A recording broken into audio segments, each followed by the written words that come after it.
하나님의 말씀은 마태복음 9장 27절에서 31절까지입니다.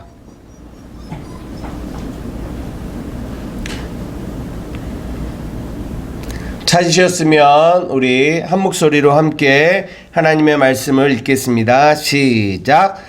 예수께서 거기에서 떠나가실새 두 맹인이 따라오며 소리질러 이르되 다윗의 자손이여 우리를 불쌍히 여기소서 하더니 예수께서 집에 들어가심에 맹인들이 그에게 나아오거늘 예수께서 이르시되 내가 능히 이 일 할 줄을 믿느냐 대답하되 주여 그러하오이다 하니 이에 예수께서 그들의 눈을 만지시며 이르시되 너희 믿음대로 되라 하시니 그 눈들이 밝아진지라. 예수께서 엄히 경고하시되 삼가 아무에게도 알리지 말라 하셨으나 그들이 나가서 예수의 소문을 그 온 땅에 퍼뜨리니라. 아멘. 오늘은 밝아진지라 라는 제목으로 여러분들과 말씀을 나누고자 하는데요. 원래는 저희가 지금 27절에서 31절까지만 읽었지만 원래는 오늘 본문이 어디서부터냐면 18절부터 34절까지예요. 어디부터 어디까지라고요? 예, 18절부터 34절까지. 예, 원래는 이렇게 읽어야 되는데 오늘 그 중에 오늘 이렇게 중심이 되는 부분만 27절에서 31절에 이 두 맹인에 대한 이야기를 여러분들과 함께 말씀을 읽었습니다. 오늘 이 18절부터 34절 안에는 몇 가지의 사건이 나오는데 먼저는 큰 그림부터 한번 볼게요. 먼저는 이 18절부터 26절까지 뭐가 나오냐면 뭐죠? 한 관리의 딸이 죽었고 그 죽은 딸을 살리는 내용이 나와요. 그 내용 안에 어떤 게 포함이 되어 있냐면 12회를 혈루증으로 앓고 있는 그 여인이 낫는 고침을 받는 내용이 그 안에 이렇게 들어가 있죠. 그리고 나서 뭐가 있냐면 우리가 방금 읽은 두 맹인에 대한 이야기, 그 맹인들이 눈을 뜬 이야기가 나오고 그런 다음에 그 밑에 32절부터 34절까지는 예수님이 귀신 들려 말 못하는 사람을 예수님이 고쳐주셨어요. 그래서 사람들이 막 놀랐는데 바리새인들이 그 모습을 바라보고 뭐라고 하냐면 저가 귀신의 왕을 의지하여 귀신을 쫓아낸다라는 얘기를 하는 거예요. 크게 보면 이 세 가지의 사건이 나오게 되는 거죠. 원래는 그래서 이거를 따로 설명을 이렇게 말씀을 전할까 하다가 그렇게 하지 않고 오늘 이 세 가지의 사건을 하나로 연결시켜서 근데 위에 있는 이 한 관리의 이 딸을 고치는 사건과 밑에 이 바리새인들이 예수님이 이 행하신 기적 이것을 보고 귀신의 왕을 힘입어 이런 일들을 한다라는 이 사건 가운데에 있는 이 두 맹인을 고치는 사건을 중심으로 여러분들과 위아래를 연결해서 여러분들에게 말씀을 드리려고 합니다. 제가 왜 그런 생각을 하게 됐냐면 오늘 우리가 위에 읽은 한 관리의 딸을 고치는 사건 그리고 그 안에 12의 혈루증 앓은 이 여인을 고치는 사건이 마태복음은 9장에 기록하고 지금 여기에 기록하고 있는데 이 사건이 마가복음에도 있고 누가복음에도 있어요. 알아요? 예, 마가복음에는 5장에 있고 누가복음에는 8장에 있거든요. 그런데 마가복음에 보면 여러분 이 마태, 마가, 누가, 요한 이거를 사복음서라고 하잖아요. 그죠? 근데 이 사복음서 중에서 가장 먼저 쓰여진 복음서가 뭔 줄 알아요? 뭐죠? 아니에요. 마가복음이에요. 마가복음이 가장 먼저 쓰여졌어요. 그러니까 가장 중심이 되는 복음서예요. 네. 마가복음이 가장 먼저 쓰여지고 마태와 누가와 요한이 이렇게 그 나중에 이렇게 쓰여진 거거든요. 네. 그런데 이 마가복음의 5장에 보면 이 사건을 좀 굉장히 길게 기록하고 있어요. 거기에 보면 여기는 그냥 한 관리라고 나오는데 거기는 야이로라는 사람이다라는 그 이름도, 관리의 이름도 얘기하고 있고, 이 딸이 12살이다라는 얘기도 하고 있어요. 그리고 마태복음과 조금 다른 거는 또 뭐가 있냐면, 이 마태복음에서는 이 관리가 딱 왔을 때 예수님, 내 딸이 죽었어요, 이렇게 얘기하거든요. 그런데 마가복음이나 누가복음은 조금 다르게 얘기해요. 뭐라고 얘기하냐면, 먼저 예수님께 왔을 때는 예수님, 내 딸이 죽어가고 있어요 라고 해요. 그러다가 그래, 내가 가서 고쳐줄게 라고 했는데 가는 사이에 누구를 만나요? 12의 혈루증 앓은 여인을 만나요. 그 여인과 만나서 그 여인을 치료하는 중에 누가 죽어요? 딸이 죽었다라는 소식이 들려요. 이런 게 조금 마태복음과 조금 다르고, 마가복음과 누가복음은 이런 내용들을 다 자세하게 기록하고 있는데, 이 마태복음에서는 이런 야이로라는 이름도 빼고, 이 딸의 나이가 12살이라는 것도 빼고, 그리고 죽어가고 있다가 죽었다라는 이 과정도 다 빼버려요.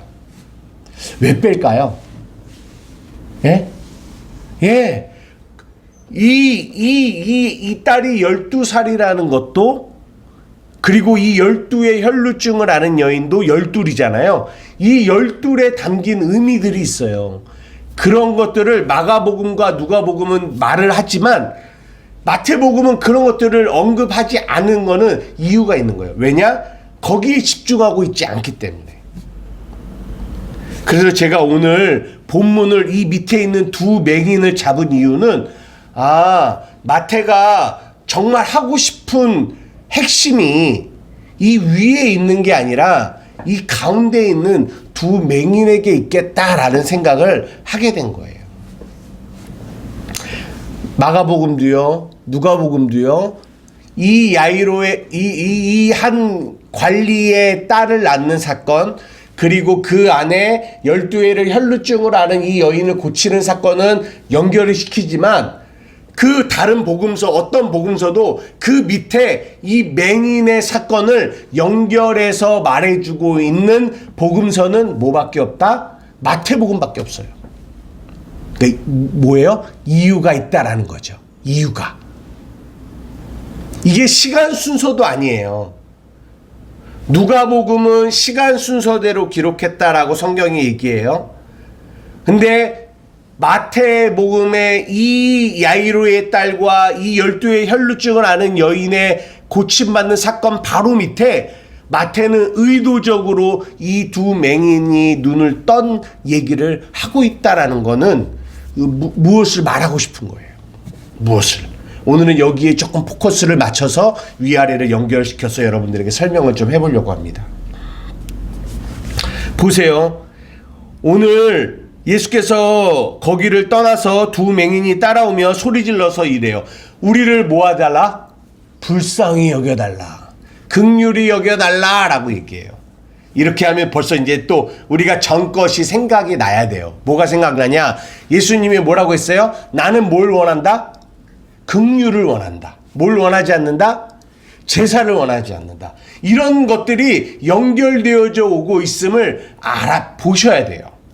이 두 맹인은 자기가 보지 못함으로 인하여 예수님을 향하여 뭐라고 하냐면, 예수님 우리를 불쌍히 긍휼히 여겨달라라고 얘기해요. 그러니까 뭐가 맞는 거예요? 코드가 맞는 거예요. 왜? 예수님은 뭘 원하세요? 긍휼을 원하시고 이들 역시 긍휼을 원해요. 그러니까 이게 연결된 거예요. 그러니까 이게 뭘 얘기하냐면 이게 바로 세부대다라는 거를 성경이 말해주고 있는 거야. 이 사람들이 세부대야. 이들이 긍휼을 원하는, 하나님의 예수님의 긍휼을 원하는 이들이 세부대다. 이들에게 뭐가 부어진다? 세술이 부어진다라는 얘기를 저번 주와 연결시켜서 보여주고 있는 거예요. 그런데 여기에 조금 좀 이렇게 조금 특이한 게 있어요. 뭐냐? 예수님이 그들의 눈을 이렇게 뜨게 해줬거든요. 그런데 그 뜨게 해준 표현이 조금 좀 이렇게 특이해요. 한번 보세요. 어디냐면 30절이에요. 뭐라고 써 있어요? 그렇죠. 그들의 눈이 뭐 했다? 밝아졌다라는 얘기를 해요. 조금 이상하지 않아요? 그들이 소경이 눈을 떴다 이렇게 말하거나 아니면 그들이 보게 됐다 이렇게 표현을 하는 게 어떻게 보면 문맥에 더 맞을 것 같은데 성경은 뭐라고 하냐면 밝아졌다라고 표현을 해요. 여러분 잘 보십시오. 이 밝아졌다라는 단어가 헬라어는 뭐라고 하냐면 아노이고라고 해요. 아노이고라는 이 헬라어는 두 가지의 단어가 합쳐진 거예요. 하나는 아나라는 단어와 하나는 오이고라는 단어예요.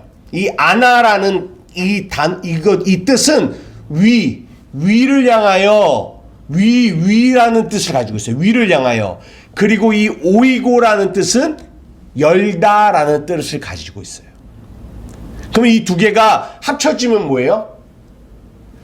위를 향하여 열리는 거예요. 그런데 여기에 이 능동태를 쓰지 않고 수동태를 썼어요. 그러니까 밝아진지라라는 말이 이 원어를 통해서 보면 이 맹인들이 눈을 떴다라는 이 말이 단지 그들이 육체의 눈이 감겼다가 눈을 뜬 이것을 말하고 있는 것이 아니라 그들이 눈을 떴다라는 이 표현 안에 무슨 의미를 담고 있냐면 위를 향하여 그들의 눈이 열려졌다라는 거를 성경이 말해주고 있는 거예요. 그 뜻을 밝아진지라라는 얘기를 쓰는 거예요. 그리고 성경이 뭐라고 하냐면 이 사람들이 뭐다? 새 사람, 새 부대다라고 얘기해요. 새 부대는 하늘을 향하여 위를 향하여 눈이 열려진 사람이에요. 자기가 연 거예요? 아니요.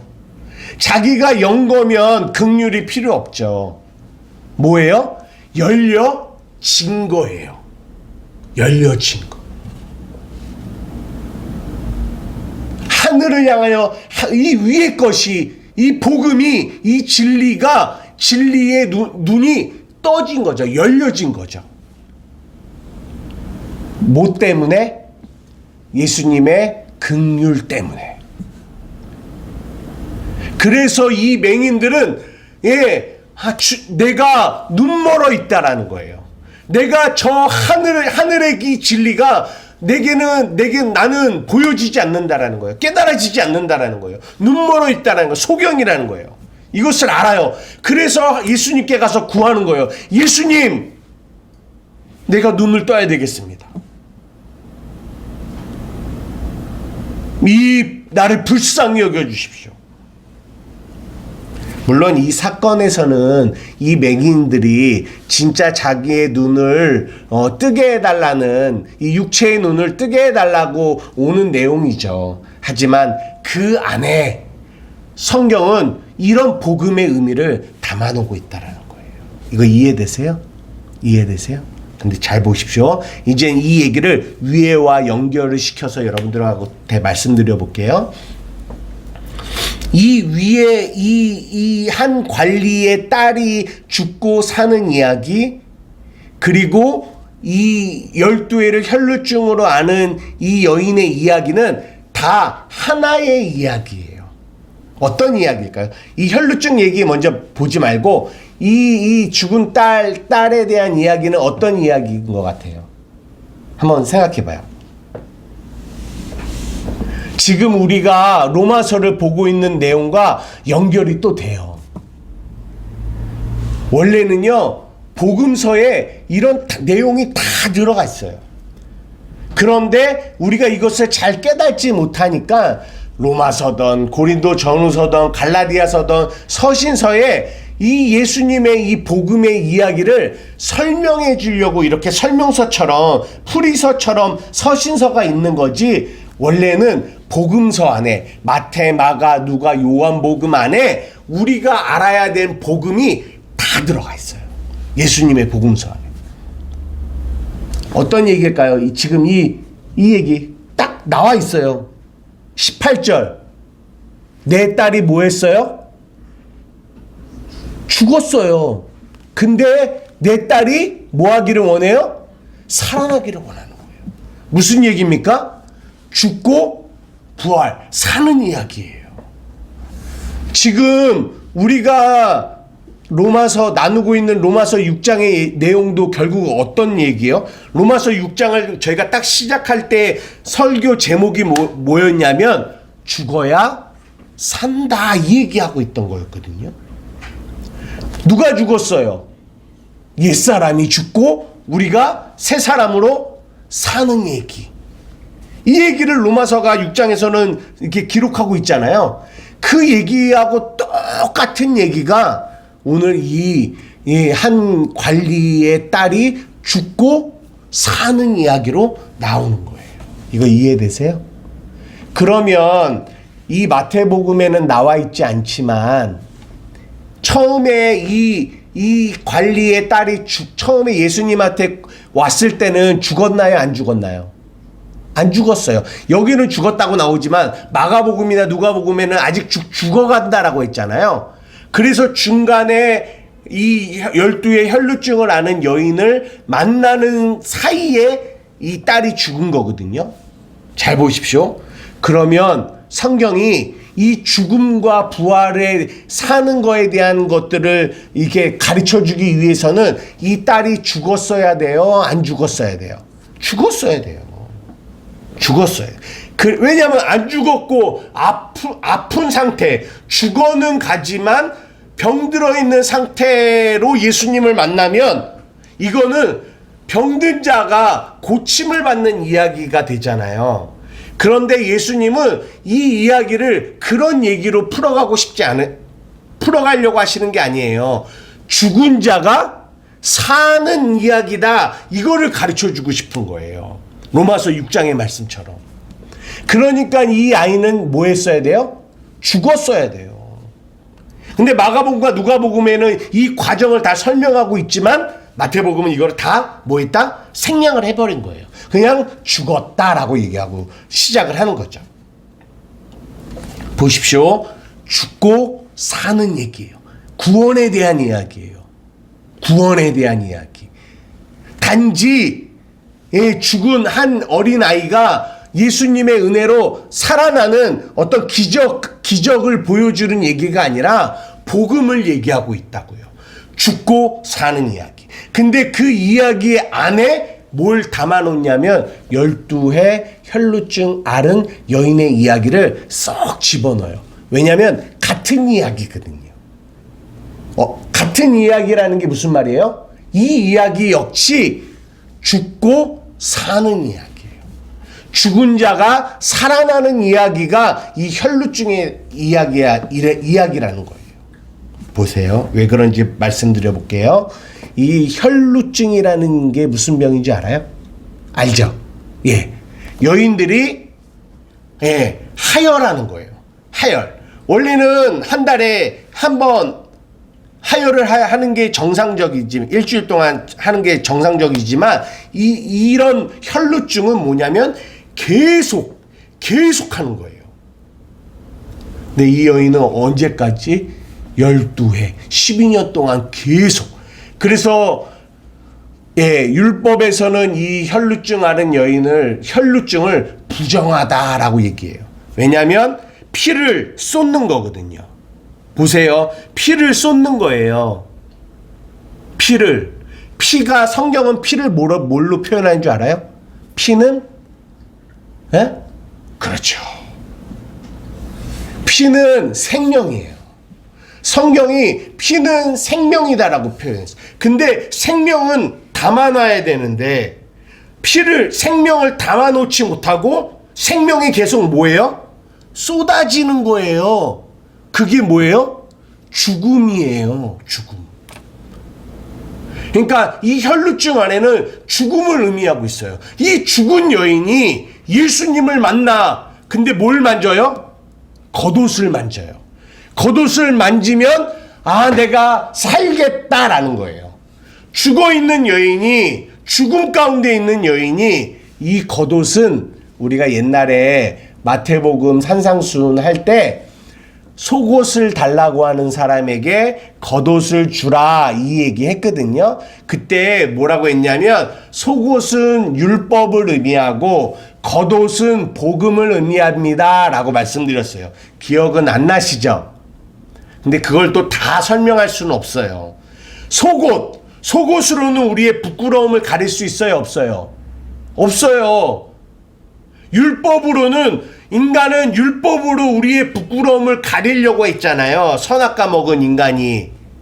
그러나 율법으로는 우리의 부끄러움을 가릴 수가 없어요. 그래서 예수 그리스도 가죽옷, 겉옷을 우리에게 지어 입히시는 이야기. 이게 복음의 이야기거든요. 그러니까 여기서도 이 여자가 단지 예수님의 겉옷 만져서 낫다 이런 기적 이야기를 하는 게 아니라 이 겉옷은 복음을 의미해요. 그러니까 이 여자의 마음에 나는 이 복음을 만나야 살 수 있는 거구나 를 성경이 말해주고 있는 거예요. 근데 이 안에 담겨있는 이 의미를 잘 모르는 사람들이 어떻게 얘기를 하냐면, 봐라, 예수님 겉옷 만지니까 막 다 낫지. 그러니까 어떤 사역자들은 막 자기 바울처럼 손수건, 자기의 옷, 자기가 만졌던 어떤 물건을 저 사람이 또 자기가 이렇게 만졌어. 그러면 자기가 만진 이 물건에 막 성령이 충만하게 임한대. 그리고 나서 이거를 다른 사람한테 주면 그 사람이 그것을 받았을 때 귀신이 떠나가고 막 이런 능력이 나타난다. 이런 사역을 막 하는 사람들이 있어요. 굉장히 미련한 겁니다. 성경은 그런 거 얘기하고 있는 거 아니에요. 어떤 초자연적인 어떤 이런 기적과 이적에 대해 포커스를 맞추고 있는 게 아니에요. 여러분 잘 하셔야 돼요. 그런 거에 미혹되시면 안 돼요. 물론 하나님이 그런 능력을 행하실 수 있어요. 왜요? 바울의 손수건 잡으면 낫고 이런 일들이 있었잖아요. 하지만 그런 일들은 그 당시에 초자연적인 역사 가운데 있는 거고, 물론 지금도 일어날 수 있지만 하나님은 거기에 포커스를 두고 계시지 않는다라는 거예요. 정말 말하고 싶은 거는 예수님의 겉옷을 만졌다라는 말은 이 겉옷은 복음을 의미하거든요. 복음을 만나서 그 죽어있던 자들이 생명, 복음, 진리, 생명을 얻었다. 그 얘기를 하고 있는 거예요. 이거 이해되세요? 그러면 이 혈루증 앓은 여인의 원래 모습이 어떤 모습이냐면, 지금 우리가 로마서에 뭘 얘기하냐면 법 아래 있는 자, 은혜 아래 있는 자, 너희가 법 아래 있지 않고 어디 아래 있다? 은혜 아래 있다. 너희가 선악과 아래 있지 않고 너희가 생명 아래 있다. 이 얘기를 계속하고 있잖아요. 똑같은 거예요. 이 혈루증 앓은 여인은 어디 아래 있었던 여자인 거를 보여주고 있냐면 법 아래 있는 이의 모습을 보여주고 있는 거예요. 이 법 아래 있는 이들은 사망 가운데 있는, 죽음 가운데 있는 이들이다. 왜 그런 줄 아니? 이 생명을, 자신 안에 생명을 담아두지 못하고 이것을 자꾸 다 뭐하고 있다? 쏟고 있다라는 거예요. 그래서 예레미야서에 보면 하나님이 이 이스라엘 백성이 두 가지 악을 행했는데, 하나는 생수의 근원인 나를 버린 거고, 또 하나는 웅덩이를 팠는데 그 웅덩이가 어떤 웅덩이다? 터진 웅덩이라는 거예요. 그러니까 아무리 담으려고 해도 터졌으니까 담을 수 있어요, 없어요? 못 담고 다 흘려버리는 거예요. 그러니까 이 혈루증을 앓은 여인의 모습 안에는 죽음을 말해주고 있는데, 그 죽음의 모습이 뭐냐? 율법의 행위 안에 갇혀있는 자들.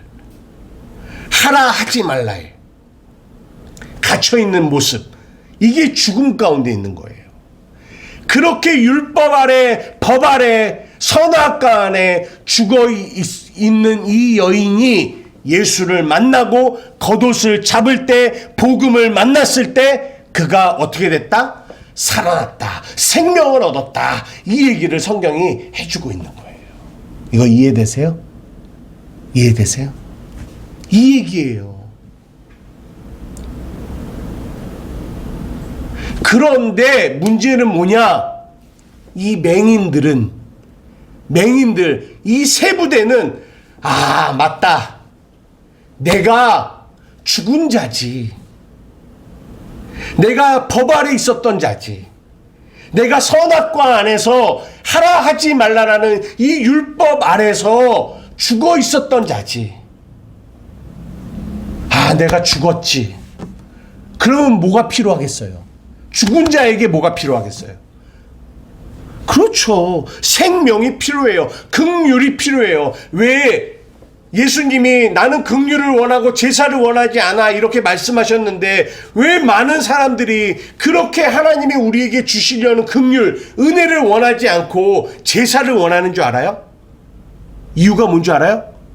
그들은 자기가 살았다라고 생각해요. 살았으니까 나는 뭐 할 수 있다? 제사할 수 있다라고 생각해요. 그러니까 나는 이것도 하고 저것도 하고, 하나님 나 살았으니까 당신 위에 이것도 하고 저것도 할게요. 나 그거 할 수 있어요 라고 생각해요. 자기가 살았다라고 생각하니까. 그래서 요한계시록의 4대 교회를 향하여 뭐라고 하나님이 말씀하시냐면, 너희가 살았다 하는 이름은 가졌는데 실상은 뭐다? 죽은 자야 라고 얘기하고 계세요. 죽었어요. 근데 내가 죽었음을 깨닫는 자는 뭐가 필요할까요? 생명이 필요해요. 하나님의 긍휼이 필요해요. 은혜가 필요해요. 그래서 죽은 자에게 절실하게 필요한 거는 사는 거예요. 어떤 행동이 아니라고요. 사는 게 필요하다고요. 근데 문제는 뭐냐? 왜 이 사건 가운데 이 두 맹인에 대한 이야기를 하고 있냐?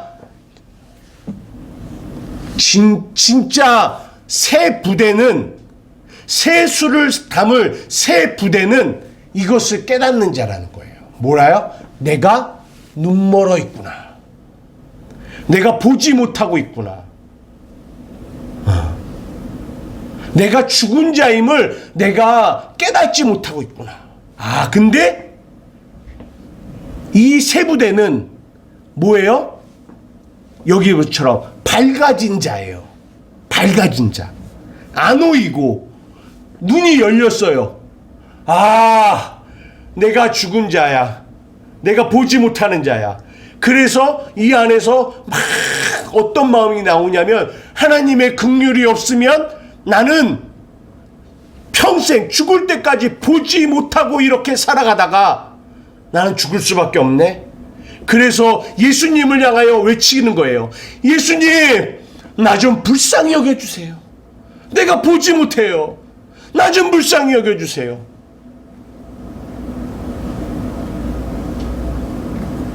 그렇게 하나님께 긍휼을 구하고, 그럴 때 하나님의 긍휼로 말미암아 그의 눈이 떠져서 위를, 진리를, 복음을, 생명을 볼 수 있는 자가 된 자들, 이 자를 성경은 세부대라라고 얘기해요. 똑같이 그 위에 이 여인, 이 혈루증을 앓는 이 여인이 뭐라고 고백하냐면, 내가 지금까지는 내가 율법 아래에서, 법 아래에서 12해 동안 이 혈루증을, 이 율법의 저주 안에서 죽을 고생하며, 마태복음에는 나와 있지 않지만 마가복음에는 이 여인을 뭐라고 하냐면, 많은 의사에게 찾아가서 자기 병을 고치려고 했대요. 근데 아무 효험이 없었대요. 그리고 가진 것도 다 잃어버렸고, 그리고 예전보다 자신의 상황이 더 나빠졌다라고 얘기하고 있어요. 그런 여인이었어요. 눈먼 여인이었어요. 죽어 있었던 여인이었어요. 그런데 다른 죽은 자들과 다른 건 뭐냐? 뭔가를 깨닫는 거예요. 내 마음에 이 예수님의 겉옷만 만지면, 이 복음만 만나면 내가 뭐 할 수 있겠다? 나을 수 있겠다. 이 마음이 드는 거예요. 어떠한 죽은 자들도 그 마음을 갖지 못해요. 왜요? 죽어 있으니까요. 그 죽어 있는 자들의 모습을 어디서 보여주냐면 32절에서 34절이 보여주고 있는 거예요. 바리새인들은 예수님이 어떤 것을 행했어요. 그랬더니 그들은 예수님이 행한 그 일을 바르게 봤어요? 못 봤어요? 못 봤어요. 못 보고 뭐라고 얘기해요? 야, 저 예수는 귀신의 왕 바알세불, 귀신의 왕을 힘입어 저 일을 행하는구나. 못 보는 거예요. 저들은 못 봐요. 저들은 험부대예요. 세수를 담을 수 없다라는 걸 보여주고 있는 거예요. 저들은 여전히 맹인이다라는 것을 보여주고 있어요. 위에 있는 맹인은 눈을 떴지만 이 바리새인들은 여전히 눈멀어 있다라는 것을 보여주고 있는 거예요. 이들은 험부대요. 이들은 복음을, 진리를 담을 수 없다라는 거예요. 그런데 이 맹인들은 뭐 했다? 밝아졌다. 아나 위를 향하여 열려졌다. 내 눈이 위를 향하여 떠졌다. 이게 세부대. 그래서 우리는 예수로 말미암아 나의 옛사람이 죽었고 내가 예수로 말미암아 내가 새 사람으로 부활해서 이제는 나의 새 사람이 된 내가, 세부대가 된 내가 눈이 떠져서 이제는 위를 볼 수 있는 자가 되었구나 라는 거를 고백하며 나아가는 자가 되었다라는 거예요. 이거 이해되세요? 성경은 이 복음에 대한 이야기, 죽은 자가 하나님의 긍휼로 말미암아 살아나는 이야기, 이 이야기를 하고 있어요. 그런데 우리는 눈멀어서, 우리는 죽어 있어서 우리의 힘으로는 절대로, 내 노력으로는 이 죽음 가운데서, 이 사망 가운데서 나올 수 없는데 하나님의 은혜로, 그 긍휼하심으로 새 부대가 된, 새 사람이 된 우리들은 눈이 떠져서 복음의 은혜로 말미암아 생명을 얻게 됐다. 이것을 오늘도 본문이 우리에게 말해주고 있어요. 여러분은 어떤 사람들입니까? 여러분들은 새 부대, 여러분들은 새 사람이에요. 여러분들은 눈이 밝아진 자예요. 눈이 밝아졌다라는 게 무슨 말이에요? 위를 향하여 우리의 눈이 열려진 사람이에요. 마지막 결론. 눈이 열려져서 위를 바라볼 수 있게 됐어요. 하나님이 왜 우리의 눈을 열어 위를 바라보게 하실까요? 왜 바라보게 하실까요? 왜 바라볼 수 있게 우리의 눈을 열어놓으셨을까요? 그렇죠. 너희들의 삶 가운데 땅 보지 말고 어디 봐라? 위만 봐라. 그게 새 사람이야. 우리의 삶에는 여전히 옛사람의 모습이 우리를 속이고 우리를 넘어뜨리고 우리를 쓰러뜨리려고 하지만, 여러 가지 환경과 조건과 이런 문화들이 우리를 넘어뜨리려고 하지만, 사랑하는 자녀들아, 새 사람들아, 내가 너희의 눈을 열어서 위를 볼 수 있는 자로 내가 만들었다. 너희들의 눈은 열렸다. 잃었던 생명 찾았고 광명을 얻은 자들이 됐다. 사랑하는 자들아, 이제는 너희는 뭘 봐라? 위를 보면서 살아라. 위를 보면서 살아라. 아래를 보는 게 아니라 위를 보면서 살아라. 복음을 보면서 살아라. 진리를 보면서 살아라. 하늘을 보면서 살아라. 생명을 보면서 살아라. 라고 우리에게 말씀해 주고 계시는 거예요. 사랑하는 우리 한마음교회 성도 여러분, 우리는 죽음 가운데 부활한 자들이에요. 새 생명을 얻은 자들. 오늘도 날마다 우리의 눈을 여서서 저 위를 바라보며 살기를 원하시는 그 주님의 그 음성을 듣고, 예 주님, 내가 저 위를 바라보며 오늘도 살아가겠습니다, 고백하며 나아가는 저와 여러분 되기를 주님의 이름으로 축복합니다. 아멘. 기도하시겠습니다. 사랑 아내가 많으신 나의 아버지 하나님, 감사합니다. 오늘도 마태복음 9장 18절에서 34절의 내용을 통해서 하나님, 새 부대가 어떤 자들인지 우리에게 보여주고 계십니다. 하나님, 저 바리새인들은 여전히 눈멀어 자기들의 죽어 있음도 보지 못하고 그리고 생명도 보지 못하지만, 우리도 역시 눈먼 이 두 맹인과 같았으나 그러나 우리 안에 그 은혜로, 그 긍휼로 다가오셔서 우리의 눈을 밝히셔서 우리의 눈을 열어 주를 보게 하시는 우리 주님의 은혜를 성경을 통해서 보게 됩니다. 주님, 너무나 고맙고 감사합니다. 우리의 눈은 떠졌습니다. 우리는 새 사람이 되었습니다. 이제부터 주만 바라보며 하늘만 바라보며 살아가는 저와 우리 한맘교회 성도들이 되게 하여 주시옵소서. 감사하며 예수님의 이름으로 기도드리옵나이다. 아멘.